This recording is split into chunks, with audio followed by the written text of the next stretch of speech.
Sleeping Beauty, an interesting story.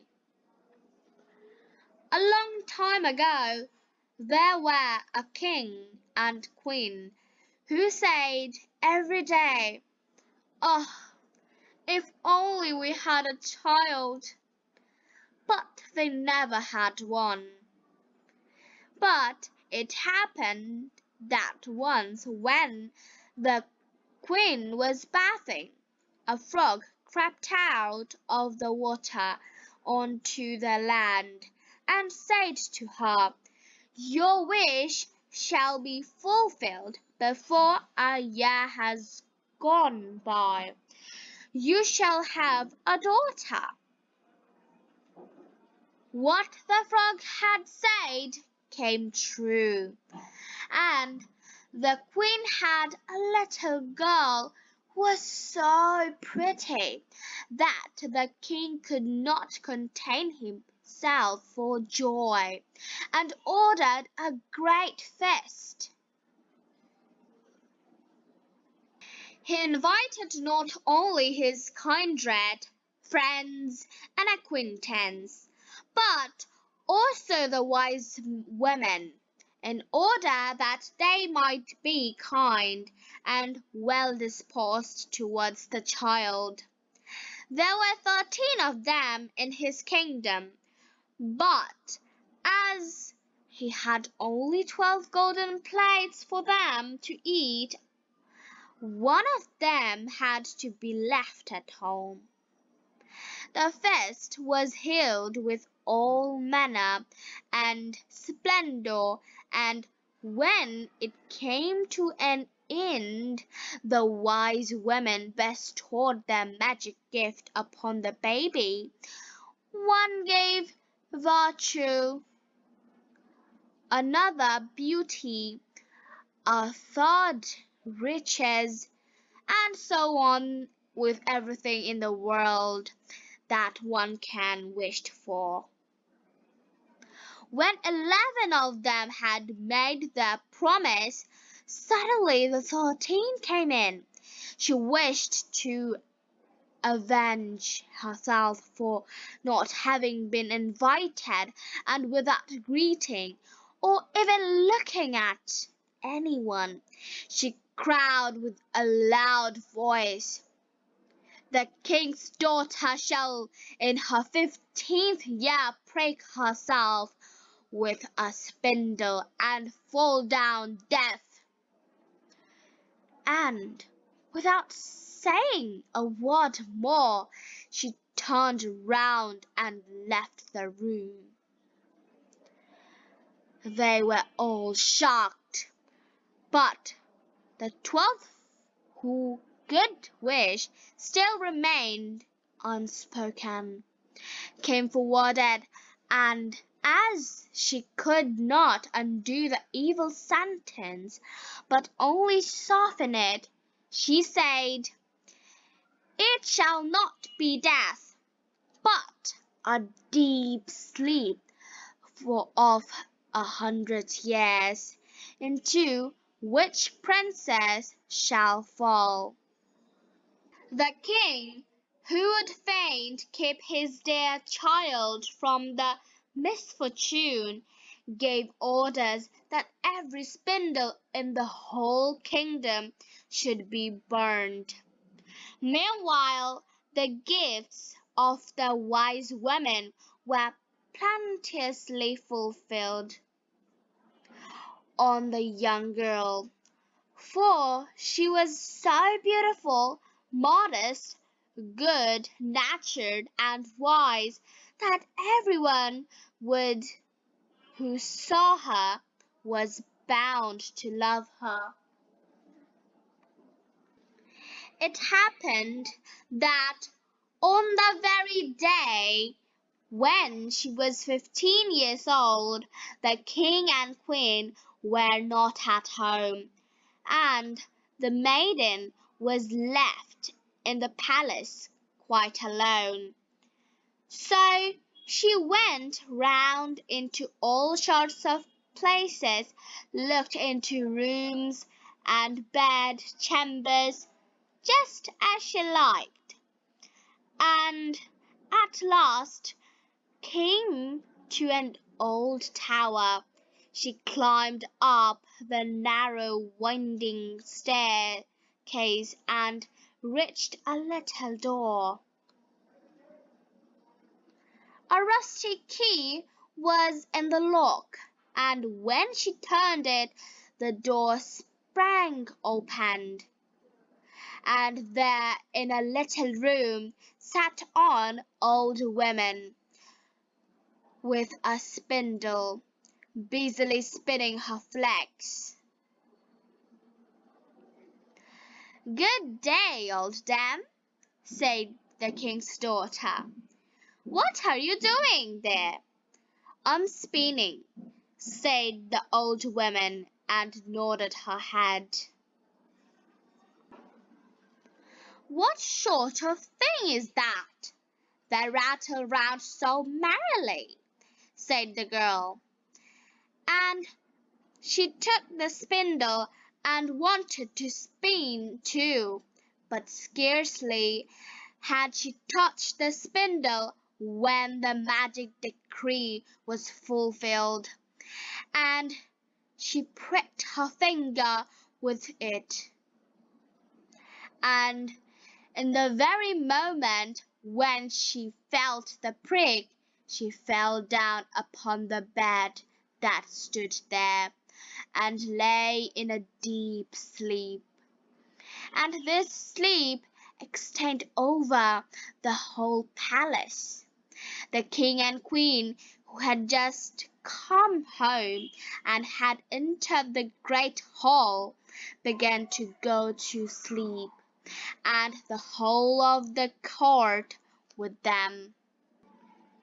The horses, too, went to sleep in the stable, the dogs in the yard, the pigeons upon the roof, the flies on the wall, even the fire that was flaming on the hearth became quiet and slept.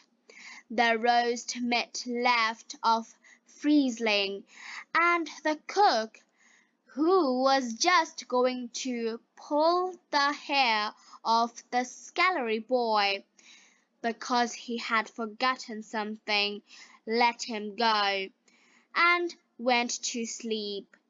And the wind fell, and on the trees before the castle not a leaf moved again. But round about the castle here began to grow a hedge of thorns, which every year became higher, and at last grew close up round the castle and all over it, so that there was nothing of it to be seen, not even the flag upon the roof. But the story of the beautiful sleeping Briar Rose, for so the princess was named, went about the country, so that from time to time King's son came and tried to get through the thorny hedge into the castle. But they found it impossible, for the thrones held fast together as if they had hands, and the youth were caught in them, could not get loose again, and died in a miserable death. After long, long years, a king's son came again to the country, and heard an old man talking about the thorn hedge, and that castle was said to stand behind it, in which a wonderfully beautiful princess named Briar Rose had been asleep for 100 years, and that the king and queen and the whole court was asleep likewise. He had heard, too, from his grandfather that many king's sons had already come and had tried to get through the thorny hedge, but they had remained sticking fast in it, and had died in a pitiful death. Then the youth said, "I am not afraid. I will go and see the beautiful briar rose." The good old man might dissuade him as he would. He did not listen to his words. But by this time the 100 years had just passed, and that the day had come when Briar Rose was to awake again. When the king's son came near the thorn hedge, it was nothing but large and beautiful flowers, which parted from each other of their own accord, and let him pass unhurt. Then they closed again behind him like a hedge. In the castle yard he saw the horses and the spotted hounds lying asleep. On the roof sat the pigeons with their heads under the wings. And when he entered the house, the flies were asleep upon the wall. The cook in the kitchen was still holding out his hand to seize the boy, and the maid was sitting by the black hen which she was going to pluck. He went on further, and in the great hall he saw the whole of the court lying asleep, and up by the thorn lay the king and queen. Then he went on still farther, and all was so quiet that a breath could be heard, and at last he came to the tower and opened the door into the little room where Briar Rose was sleeping. There she lay, so beautiful that he could not turn his eyes away, and he stooped down and gave her a kiss. But as soon as he kissed her, Briar Rose opened her eyes and awake, and looked at him quite sweetly. Then they went down together, and the king awoke, and the queen, and the whole court, and looked at each other in a great astonishment. And the horses in the courtyard stood up, they shook themselves. The hounds jumped up and wagged their tails.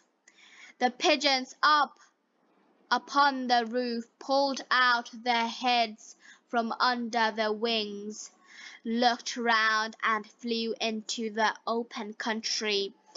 The flies on the wall crept again. The fire in the kitchen burned up and flickered and cooked the meat. The joint began to turn and frizzle again, and the cook gave the boy such a box of the air that he screamed, and the maid plucked the fowl ready for the spit. And then the marriage of the king's son with Briar Rose was celebrated with all splendor, and they lived contented to the end of the days. So, we have found these vocabularies from this story. They're very important for us. Please build your vocabulary. Here we also have some vocabularies from this story. They're also important for us. Please memorize them.